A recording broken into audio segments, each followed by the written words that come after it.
প্রিয় ফেসবুকের বন্ধুরা, আসসালামু আলাইকুম। সবাই শুভেচ্ছা নেবেন। আমি গত বছরও এই জায়গায় অনেকগুলো ভিডিও দিয়েছি। এই এই এই এলাকাটাতে পানি দিয়ে ভরপুর হয়ে জায়গা এই সময়, কিন্তু এখন বর্তমানে একটু পানি কম। এটারে বলে রূপনগর।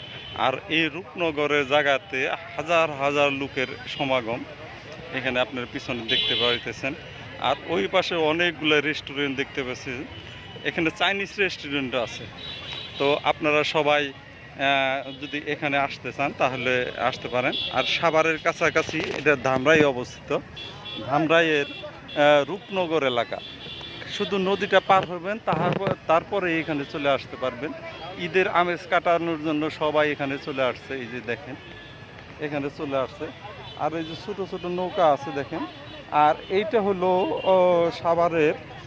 সাভারের এই যে পিছনে দেখেন আপনার, এটা হলো বেদিপল্লী। এটা বেদিপল্লী এলাকা। আপনারা বেদিদের ভিডিও বানায় যারা দেখেন তারা এই এলাকার ভিডিওগুলো দেখতে পারেন।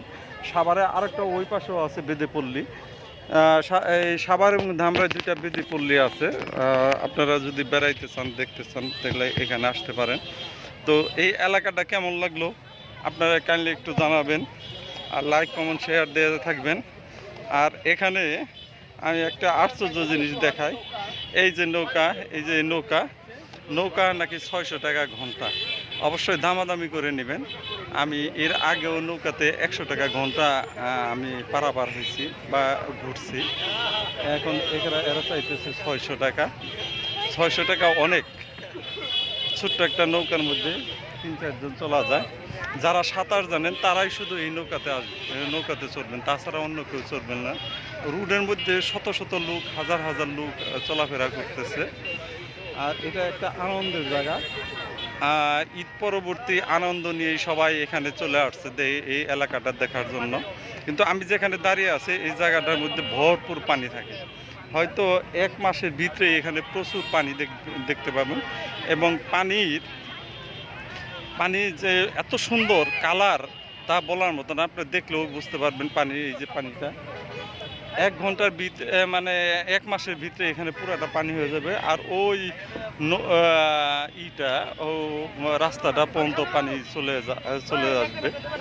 আর মাঝে মাঝে একটু টুকটুকু ছোট ছোট স্রোতও থাকে, খুব ভালো লাগে। নৌকা দিয়ে যে সবাই বেড়াইতেছে, হ্যাঁ, নৌকা দিয়ে সবাই বেড়াইতেছে। তো এই ইনফরমেশনটা আপনাদের দিলাম। এই ইনফরমেশনটা কেমন লাগলো আপনারা একটু কাইন্ডলি জানাবেন। শুধু একটু বালি দেখে আমরা ভিতরে ঢুকতে পারছি। তো রূপনগর দেখেন নাই যারা, তারা রূপের ছোঁয়া নিতে পারেন এখানে এসে। রূপের ছোঁয়া একটু হলেও ভালো লাগবে আশা করি। ভিডিওটা লং করলাম না। Bye bye.